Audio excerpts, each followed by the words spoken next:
আসসালামু আলাইকুম। আজকে আমি আপনাদের সঙ্গে শেয়ার করব সুজির লাড্ডু রেসিপি। একদম ইউনিকভাবে খুবই সহজে মাত্র কয়েকটা উপকরণে লাড্ডুগুলো বানিয়ে দেখাবো। তাহলে চলুন আজকের রেসিপিটা শুরু করি। প্রথমে চুলায় প্যান বসিয়ে 3 টেবিল চামচ বাটার দিয়ে দিব। আমি এখানে বাটার ইউজ করেছি, তবে আপনার কাছে বাটার না থাকলে সেক্ষেত্রে আপনি ঘি ইউজ করতে পারেন।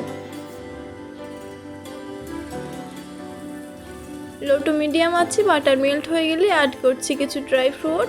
এখানে আমি পেস্তা বাদাম, কাজু বাদাম এবং কিশমিশ নিয়েছি, তবে আপনি আপনার পছন্দ মতো যে কোনো ড্রাই ফ্রুট দিতে পারেন। 30 সেকেন্ড নাড়াচাড়া করার পরে ড্রাই ফ্রুটগুলো আমি উঠিয়ে নিচ্ছি।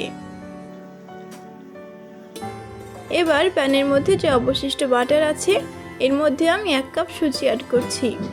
লো ফ্লেমে সুজিটাকে 3 থেকে 4 মিনিট ভেজে নিতে হবে। খেয়াল রাখতে হবে সুজির যেন কোনো রকম কালার চেঞ্জ না হয়।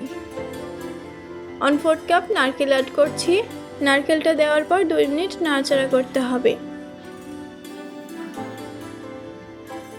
1/2 কাপ পাউডার সুগার অ্যাড করছি, সেই সাথে 1/4 কাপ গুঁড়ো দুধ। এখানে মিষ্টি আপনার টেস্ট অনুযায়ী কম বেশি করতে পারেন। সবকিছু একসঙ্গে ভালো করে মিশিয়ে নেওয়া হয়ে গেলে অ্যাড করছি 1/4 কাপ তরল দুধ। খুব বেশি তরল দুধ লাগবে না, 1/4 কাপ দুধই যথেষ্ট। এখানে সবকিছু ভালো করে মিশিয়ে নিতে হবে।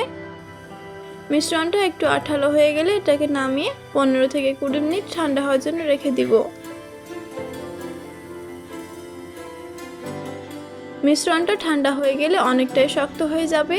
এই পর্যায়ে একটা স্প্যাচুলা দিয়ে কড়াই থেকে মিশ্রণটা উঠিয়ে নিব। এবার হাতের সাহায্যে সুজির মিশ্রণগুলো ভেঙে গুঁড়ো করে নিব। ভেজে রাখা ড্রাই ফ্রুটগুলো দিয়ে দিব। এবার একটা স্প্যাচুলা দিয়ে ড্রাই ফ্রুট এবং সুজির মিশ্রণটা ভালো করে মিশিয়ে নিব।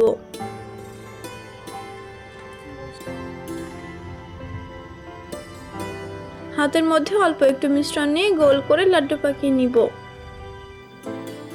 তৈরি আমাদের সুজির লাড্ডু।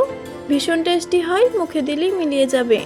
আজকের রেসিপিটা অবশ্যই বাড়িতে ট্রাই করে দেখবেন। আমার রেসিপিগুলো যদি ভালো লেগে থাকে তাহলে অবশ্যই চ্যানেলটি সাবস্ক্রাইব করে সঙ্গে থাকবেন। আজকে এ পর্যন্তই। সবাই ভালো থাকবেন, সুস্থ থাকবেন এবং দেশি রাঁধুনির সঙ্গে থাকবেন।